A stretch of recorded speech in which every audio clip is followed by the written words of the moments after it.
फ्लॅटपेक्षा कमी किमतीत स्वमालकीचे row house Sachin construction Pol builders and developers Kalmath Bidewadi येथे साकारत आहे लता रेसिडेन्सी रो हाऊस प्रकल्प। कणकवली पोलीस स्टेशन पासून अवघ्या हाकेच्या अंतरावर 3 BHK 2 मास्टर बेडसह 1100 स्क्वेअर फूट RCC बांधकाम, जागवार concealed plumbing fitting, modular kitchen, सागवान फ्रेम दरवाजा, स्वतंत्र असेसमेंट, सेपरेट वॉटर मोटर, 60% काम पूर्ण, मोजकेच रो हाऊस शिल्लक। साइट पत्ता मनोरमा पार्क बिडेवाडी कलमठ। स्वतंत्र बंगलो, घराचे दर्जेदार बांधकाम निर्धारित वेळेत खात्रीशीर करून मिळेल। कॉन्टॅक्ट 9405755599 आणि 8806229999। आज संध्याकाळी मालवण निवडणुकीच्या प्रचाराच्या नियोजनाच्या निमित्ताने जिल्हाध्यक्षाने हाताने मी आज मालवणच्या या आमच्या प्रचार कार्यालयामध्ये उपस्थित होतो आणि त्यावेळी एक आमदार महोदयांनी केलेलं फेसबुक लाईव्ह बघितलं आणि त्या फेसबुक लाईव्हमध्ये आमदारांनी आमचे ज्येष्ठ कार्यकर्ते विजय केनवडेकर यांनी त्यांच्या घरी भेट दिली आणि त्यांच्या घरामध्ये काही कॅश सापडली तर त्या सगळ्या कॅशचा संबंध त्याने भारतीय जनता पार्टीशी जोडला आहे।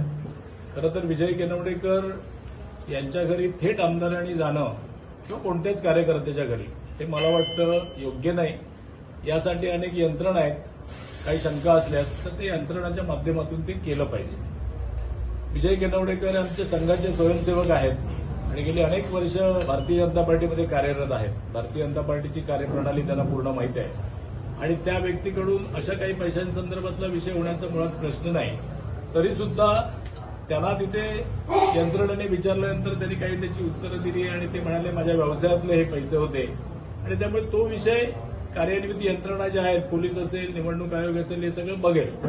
पण एका गोष्टीचं फार वाईट वाटतं की ही निवडणूक सुरू झाल्यानंतर मालवणमध्ये महायुतीतलेच घटक असलेले आणि आता आमच्या विरोधात लढत असलेल्या आमदार महोदय असतील आणि त्यांच्या सोबतचे सगळे पदाधिकारी असतील यांनी या निवडणुकीला एका वेगळ्या पद्धतीने घेतलेलं दिसतंय, जे मालवण वासियांना खरं तर अपेक्षित नाहीये। कारण आमचे उमेदवार असतील तर त्यांच्या जात प्रमाणपत्राचा एक इश्यू 4 दिवस चालला, काल त्याचा पर्दाफाश झाला, एक अध्याय बदनामीचा संपला, आज दुसरा बदनामीचा अध्याय सुरू झाला। खरं तर या सगळ्या कॅशची त्यांची व्यावसायिक आहेत, ते त्यांचं एक चपलाचं मोठं मार्ट आहे, त्यांच्या काही कंपनीज आहेत, त्यांचं कन्स्ट्रक्शन आहे, त्यामुळे त्याची असू शकते किंवा यंत्रणा त्याची चौकशी करू शकते।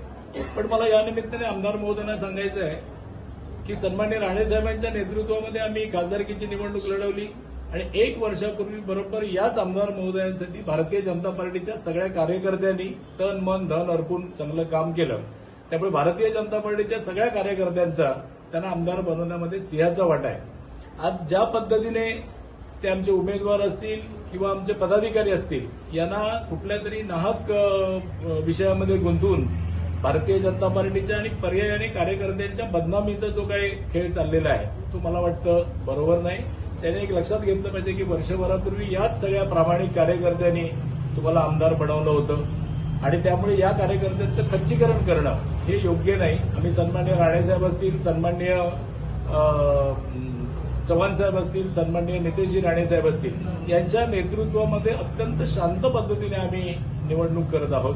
आमची प्रचार यंत्रणा जोरामध्ये आहे आणि हे सगळं निवडणुकीचं वातावरण बघितल्यानंतर कदाचित विरोधी पक्षाच्या पायाखालची वाळू सरकलेली आहे आणि त्यामुळे असे काहीतरी जे अपेक्षित नाही आहेत मालवणवासियांना, जिल्हावासियांना असे छोटे मोठे काही विषय करून समोरच्या पार्टीची बदनामी करण्याचा जो विषय आहे, समोरच्या कार्यकर्त्यांना डिमॉरलाइज करायचा जो विषय आहे तो खरं तर अपेक्षित नाही, तर तो त्यांनी करू नये। आणि मी असं म्हणतो की आम्ही विजय केनवडेकर आमचा कार्यकर्ता आहे, त्याला कोणत्याही प्रकारचा दबाव असेल, खरं तर आज आमदार त्याच्या घरी गेले तेव्हा त्याची एक म्हातारी आजारी असलेली आई, त्याची बायको ही सगळी असताना अत्यंत अपमानास्पद पद्धतीने हा सगळा प्रकार झाला आणि त्याच्यामध्ये कोणतंही काही तथ्य नाही।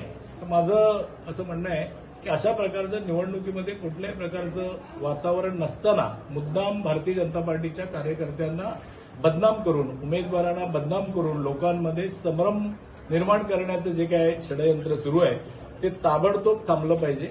उलट आज या घटनेने किंवा काल त्या जात प्रमाणपत्राच्या घटनेने भारतीय जनता पार्टीच्या कार्यकर्त्यांमध्ये उत्साह संचारलेला आहे, तो अधिक ताकदीने ही निवडणूक लढेल आणि आता मालवणवासी सगळी जनता जी आहे त्यांनाही कळून चुकलेलं आहे की हा रडीचा डाव आहे आणि त्यामुळे मालवणातील जनता विकासाला प्राधान्य दिलेल्या भारतीय जनता पार्टीच्या पाठीशी या निवडणुकीमध्ये राहील. आमचे नगराध्यक्ष आणि 20 उमेदवार आता मोठ्या मताधिक्याने निवडून येतील. पण पुन्हा एकदा मला तेच म्हणायचं आहे की अशा पद्धतीने निवडणुका होत नाहीत. खरं तर आपण एकत्रपणे निवडणुका लढवलेल्या आहेत आणि कार्यकर्ते सगळे प्रामाणिकपणे तुमचं काम केलेलं आहे. त्याच कार्यकर्त्यांना बदनाम करण्याचं, त्यांच्यावर दबाव टाकण्याचं जे काय सुरू आहे ते ताबडतोब थांबलं पाहिजे. या सगळ्या प्रकारांना मालवणची जनता मतपेटीतून उत्तर देईल आणि भारतीय जनता पार्टी मोठ्या मताधिक्याने या ठिकाणी विजयी होईल.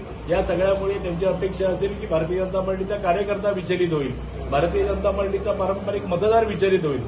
तर तसं न होता तो आणखी या पार्टीशी घट्टपणे जोडला जाईल, अधिक ताकदीने काम करेल आणि ज्या पद्धतीने आमचा प्रचार सुरू आहे त्यामुळे या सगळ्या गोष्टी होणार आहेत. इतकंच. ताज्या अपडेट्स आणि ताज्या बातम्यांसाठी आजच सबस्क्राईब करा आपला Sindhudurg digital news channel. Like करा, शेअर करा, कमेंट करा आणि महत्त्वाचं म्हणजे बेल आयकॉनला क्लिक करायला विसरू नका.